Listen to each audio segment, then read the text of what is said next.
Good afternoon, everybody. This is Hunter Mozingo bringing you your daily market insight video here on Thursday, February 24th, a little over 5 minutes after market close here in Jacksonville, Florida, 4:08 p.m. Eastern time to be exact. And today was quite the day, obviously, in the markets and throughout the world. Big headlines taking place yesterday evening into today. Obviously, Russia and Ukraine escalating, and that impacted the market. So we had a major gap down, most of which occurred after hours yesterday and pre-market this morning. So a major gap down that turned to a positive reversal today. And we're going to look at the stocks and sectors we're watching at Revere, as well as look at some of these areas of the market that had a really bad day or negative reversal. So we're going to really kind of get into everything today. So let's go ahead and get right into the good stuff. What just happened? Like I said, major gap down on the Russia and Ukraine headlines over the course of last night into this morning, turned to positive reversal for stocks. And as you can see, the G6 leading today, up nearly 4%. S&P up about 1.5%. The Qs up 3.36 after being down 3% in early trading or this morning. The Dow just barely eked out a green closed. Obviously, the laggard today. Mid caps up 1.4. Russell 2000 up 2.6. So the state also a change here. So the bearish consolidation, we took that off.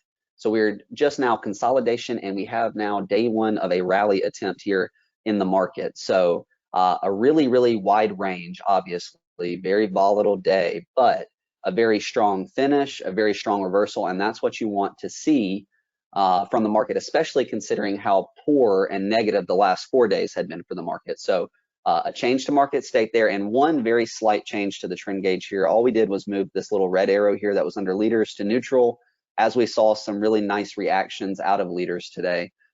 So all of the other time frames here, short, medium, and long, those are going to stay the same. We're not back above those moving averages on the indices or anything like that. But we did see some nice characteristics out of the leaders today, reclaiming the 200-day or putting in a lot of hammers, bouncing off of the highs of prior bases, those types of things. So some positive action coming out of leaders. So a small adjustment there. If we get follow through, you'll see the trend gauge possibly start to have some changes here in the next little bit. But for the time being, no changes for today. It is just right now, it's a one-day bounce, but a very strong one.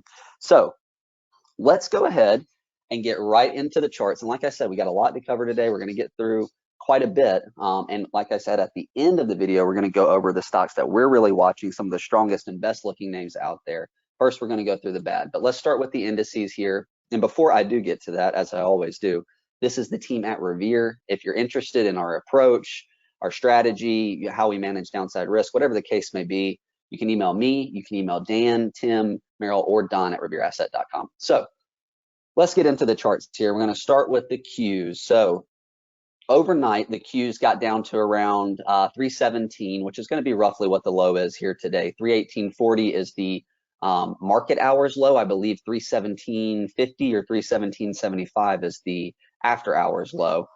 So nonetheless, a pretty nasty move down, especially when you consider that the Qs were down 2.5% yesterday, another 3%, 3.5% in after hours. But you'll see here, I'm going to show you a 5-minute of QQQ. Right out of the gate, this thing takes off and really showed no real signs of letting up. You can see we based a little bit here in the middle of the day, but ultimately finished higher. So although it looked absolutely atrocious this morning, Nvidia and Tesla were both down nearly 10% pre-market this morning, just a few hours before the market opened. Nearly every stock that I track was down 5-6% or more. Most were closer to 8, 9, 10, 11%. So there's certainly some big time fear, maybe even some capitulation in the after hours market, at least on a short-term basis. And today we saw that big reversal. You see the volume here on QQQ is very telling. It's something you want to pay attention to. Obviously, that's a byproduct of the news and everything going on and the gap down, but this is a big time hammer and recovery here on QQQ as well as the other indices with big volume, and you're going to see that across the board here. So real quick before I move on, big first step here on QQQ was getting through this 334 area. We did that today and closed above that Jan 24 low. That's a big deal. Now you want to watch those Jan 24 lows on the indices to see if they turn into support if we happen to go back down and test those areas. So SPY, I'm going to go through the rest of the indices relatively quickly. Very similar story to what we saw with QQQ, right? Nasty gap down about 2.5%, 2.7% or so at the lows pre-market / right when the market opened. And then we get a really strong finish that certainly accelerated in the last hour or two of trading here for the S&P. But same story, back above that 420 low, the 124 low there, as you can see. So now we want to see this 420 flip to support on the S&P. That's the first step. And I will say, while I'm on the indices, we did add exposure in Protection, one via QQQ, and then a bit of exposure here through BTI, which is the total stock market index. So we did add some exposure in Protection today on this strong bounce, on this hammer, on the broad market basis. We also bought one individual stock. I'm going to get to that in just a moment. The Dow, like I said, the weakest of the bunch. You can see how those other indices, the Qs and the S&P, got well above their 124 lows. The Dow did not. So something to monitor there. The Dow is certainly the weakest, typically viewed as the more conservative, the more value-oriented index, weaker today than its other index counterparts. IWM, pretty strong today. Similar in the sense that it undercut these lows, or the 124 lows, excuse me, but in this case, it had already undercut those 124 lows. So small caps were the weakest in this time frame. But you can see here, trying, just like the other indices, to put in a hammer on above average volume. And MDY, lastly, it's going to look relatively similar to what you see there with IWM. Got down very near the recent lows here, which is going to be from, I think, 128 on IWM and MDY. Undercut those, but nice bounce here. Very similar as far as the pattern here for at least the beginning of this year. Mid caps and small caps, very similar pattern wise. So main takeaway from the indices, we got back above the 124 lows. Now we want to see, do they operate as support if we happen to backfill and retest that area? So let's move on. We're going to take a look at the dollar here, just because it made a very strong move, ultimately finished at the bottom of the range. But I just want to point out there's a big gap up in the dollar. Obviously, the international stuff going on politically and whatnot has some impact on this, but a big move up in the dollar today. Additionally, the international markets, although they had shown some relative strength in the first part of this year, vastly underperforming the American markets today. Now you can see it finished at the top of the range, but EEM, this is the emerging markets, and then VXUS, this is your total international stock, both underperforming the American markets by a large amount today. So that is an area we have not had exposure to, although it was showing some faint signs of relative strength in the first part of this year, but underperforming big time today. So I wanted to point that out and bring that to you guys. And like I said, we're going to start with some of the bad, and then we're going to get to the good. So now we're about to get into the bad. I want to show you GLD, which this bar on GLD is absolutely insane here. And I know it's, you have to take this into context with how volatile GLD normally is. So this is an insanely wide range on GLD to only finish down 0.6%. But I think this just shows you that there was certainly some sell the news type of stuff going on here with gold and with oil, which we're going to look at in just a second. But some really wide ranges here on gold, on silver, on miners. As you can see, I'll show you SLV. It looks very similar to GLD, but just nasty, nasty candles and nasty reversal to close near the bottom of the range here on gold and silver. And then, like I said, we also saw oil stocks have a tough time today. So these were stocks that were initially up big pre-market. Exxon, Chevron, those names were up 2-3% pre-market and ended up having a really poor day. So again, I think some of that sell the news type of stuff going on. You can see on XOM here, the trend is kind of switching. You see the 8 rollover. It looks like the 21 starting to roll over. I'll show you XLE here, the ETF, very similar to XOM as it is dominated by Exxon and Chevron. So oil, a laggard today. Financials also really a big laggard today.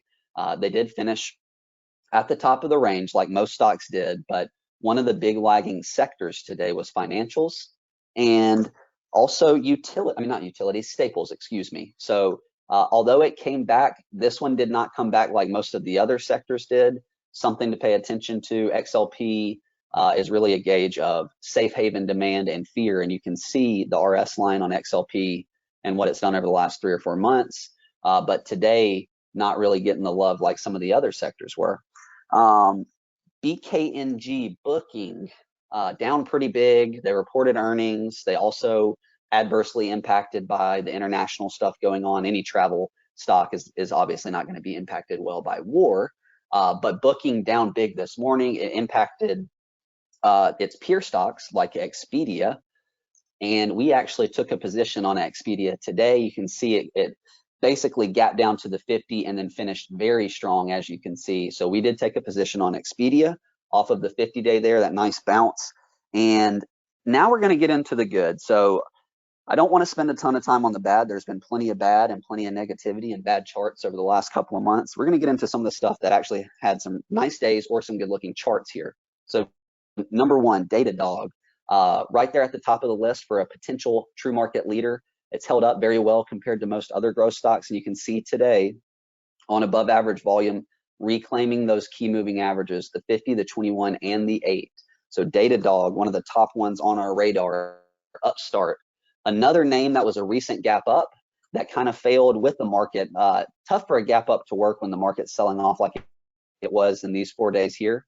But what's important to me is the volume today, greater than the prior 3 days selling and getting back above those key moving averages, finishing at the top of the range. So Upstart and Datadog, two of the top names on our growth radar at the current junction. Also, Apple with a really strong bounce off of the 200-day, as you can see here, which corresponds to the kind of the highs of this previous base that we saw in this range. You can see this 154.70 kind of telling you where that's at there. But Apple with a really nice bounce off the 200. This is one of the big tech names we're watching closely. TTD, another name kind of similar to Upstart and Datadog in the sense that it had a really strong day at the top of the range, above average volume, and back above the key moving averages, back above the 50, the 21, the 8, and the 200 here on TTD. Docs, excuse me, see if I can get it to work for us. There we go. Docs, a recent gap up that actually held up pretty well amidst the market selling off, and a nice undercut and reclaim of the 21 as well as the 8-day here. Doesn't have the big time volume, but that's not necessarily a huge red flag. And you can see here above the major moving averages, the 50, the 21, and the 8. So that's the recurring theme that we're looking for.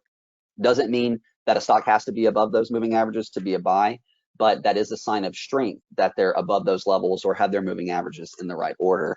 So some of the names that are not necessarily above those key moving averages, but are reclaiming that 200-day, the Titans off the 200-day, right? You got AMD and NVIDIA, both with a very similar look. So AMD reclaiming the 200, reclaiming the 8-day, as you can see here. This is a really strong candle. Pre-market AMD got very close to 100. So these are wild moves to the upside. So AMD, a really strong reclaim of the 200-day there. NVIDIA, another one that ended up making a run and reclaiming its 200-day, as you can see. So AMD and NVIDIA, very similar charts. Also Tesla, which was 695 in the pre-market, ended up closing at 800. As you can see here, hasn't reclaimed the 200-day yet, but one we're on watch if it does end up having a strong reclaim. You see the volume here on Tesla. Lots of nice volume on these hammers, as you can see as we go through these names. Just a few more here, and then I will be finished up. CF, a name that we had recently sold ahead of earnings, continuing a little bit higher without us, but that's okay. That happens sometimes. CF now pressing this 80 level, up about 5.5% today. NTR, another chemical agriculture name that was strong today. So that group continues to act well. And this is maybe my most interesting take on the market today. ITB, which has been absolute garbage, for lack of a better term, since the start of the year. You can see from 83 down to 60 in the last month and a half here on an ETF, which is that's a pretty sharp decline on an ETF such as this. So ITB putting in a really big hammer on massive volume here at this 60 level, which is a really important level, as you can see. But the reason I think this is interesting is ITB performed extremely poorly and led to the downside when rates were beginning to move higher. And we see this hammer today in ITB my interest is the correlation between ITB and interest rates. This really sharp move here and here, this started with really sharp moves upwards in interest rates. I'm interested to see how ITB acts here. It's acting like a leading sector for really the first time this year. Hasn't done that very often. So just taking note of the huge volume here, obviously much more volume than this previous hammer, as you can see, going back to 128. So big volume here on ITB, something to pay attention to. How does that trend play out over the next couple of weeks? ITB, interest rates, that whole ordeal. We also saw defense stocks, to no one's surprise, put in a really nice hammer as well. Here's ITA reclaiming its moving averages. That's your aerospace and defense ETF. And here's RTX also bouncing off the 50 and reclaiming its moving averages. So defense stocks finishing really strong, having a good day. Also semiconductors. I know I just went through AMD and NVIDIA, but I just want to point this out. One of the stronger sectors out there today. And lastly, excuse me, cybersecurity, just a monster day, which again, for obvious reasons, with everything going on, threat of cyber attacks, so on and so forth, these stocks absolutely exploded today. So net up about 20% today. CrowdStrike also up about 15%. FTNT, you get the picture. All of these names had really big days today. Now, is that move going to be sustained? Who knows? But unbelievable relative strength from a lot of these names. Now, granted, some of these have had big pullbacks or big corrections like Net or like CrowdStrike, but for FTNT and PanW, two names here that have really not had much of a pullback or not a ton of a correction like a lot of other stocks have. So really incredible volume on some of these names. So that is how I'm going to end it. That's how I'm going to finish it up. I hope you all enjoyed it. If you have any questions on anything I covered in this video, just send me an email and I'll happily respond. So I'll see you guys on the podcast and hope you all have a great weekend. Thanks, everybody.